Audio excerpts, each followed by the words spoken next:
నిర్వహించడం జరిగింది. ఆ ఎన్నికలలో మన కాంగ్రెస్ పార్టీ అభ్యర్థి నవీన్ యాదవ్ గారు దాదాపుగా 25,000 ఓట్ల చిలుకుతో విజయం సాధించినారు. అతని విజయము దాదాపుగా ఏంటంటే కాంగ్రెస్ పార్టీ అంటేనే పేదల పార్టీ, పేదలకు పక్షపాతం వహిస్తుంది అనేది కూడా గుర్తున్నది.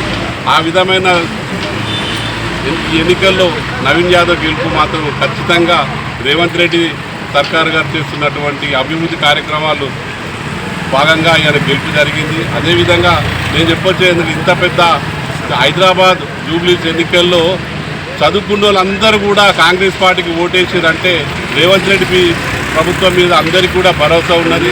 రానున్న సంస్థాగత లోకల్ ఎలక్షన్లలో కూడా ఖచ్చితంగా కాంగ్రెస్ పార్టీ గెలుస్తుందని నేను ఖచ్చితంగా ధీమా చెప్తున్నాను.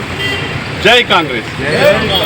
ఈరోజు జూబ్లీహిల్స్ ఉప ఎన్నికల్లో కాంగ్రెస్ పార్టీ అఖండమైన ఘన విజయాన్ని చోటు చేసుకుందంటే రాష్ట్రంలో కాంగ్రెస్ పార్టీ ఎంత మంచి చేసే పనులని దానికి నిదర్శనంగా ఈరోజు జూబ్లీహిల్స్ రిజల్ట్ వచ్చింది.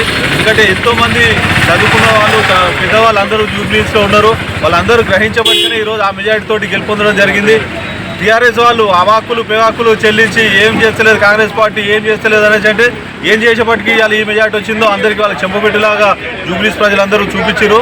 ఈ మెజార్టీ మా సోదరులు చెప్పినట్టు రాబోయే లోకల్ బాడీ ఎలక్షన్లో ఎదురు లేకుండా ప్రతి విలేజ్లలో వార్డు మెంబర్ కాడి నుండి మొదలుకుంటే సర్పంచులు, ఎంపీటీసీలు, జెడ్పీటీసీలు, ఎంపీలు ప్రతి ఒక్కటి కైవసం చేసుకుంటామని చెప్పి ధీమాతోటి మా సైనికులందరూ కాంగ్రెస్ పార్టీ సైనికులందరూ ధీమాతోటి ఉన్నారు. రానున్న ఎన్నికలలో ఏ ఎన్నికైనా సరే కాంగ్రెస్ పార్టీ సైనికులు ప్రతి ఒక్కరు ముందుండి కష్టపడి అందరినీ గెలిపించుకుంటాం. ప్రతి ఒక్కరు కాంగ్రెస్ పార్టీ కార్యకర్తలు కూడా చాలా బాగా కష్టపడ్డారు. జూబ్లీహిల్స్లో కూడా ప్రతి ఒక్కరు నాయకులు, వేరే జిల్లా వాళ్ళ నాయకులు కూడా పోయి ప్రచారం చేశారు. దానికి తగ్గట్టుగా మంచి రిజల్ట్ వచ్చింది. ప్రతి ఒక్కరు కూడా ఈ ఎన్నికకు కృషి చేసిన ప్రతి ఒక్కరు కూడా ఈ సందర్భంగా ధన్యవాదాలు చెప్పుకుంటున్నాము. జై కాంగ్రెస్. జూబ్లీహిల్స్ ఎన్నికల ఫలితాలలో కాంగ్రెస్ అభ్యర్థి నవీన్ యాదవ్ గారు అత్యధిక మెజార్టీతో 25,000 మెజార్టీతో గెలవడం జరిగింది.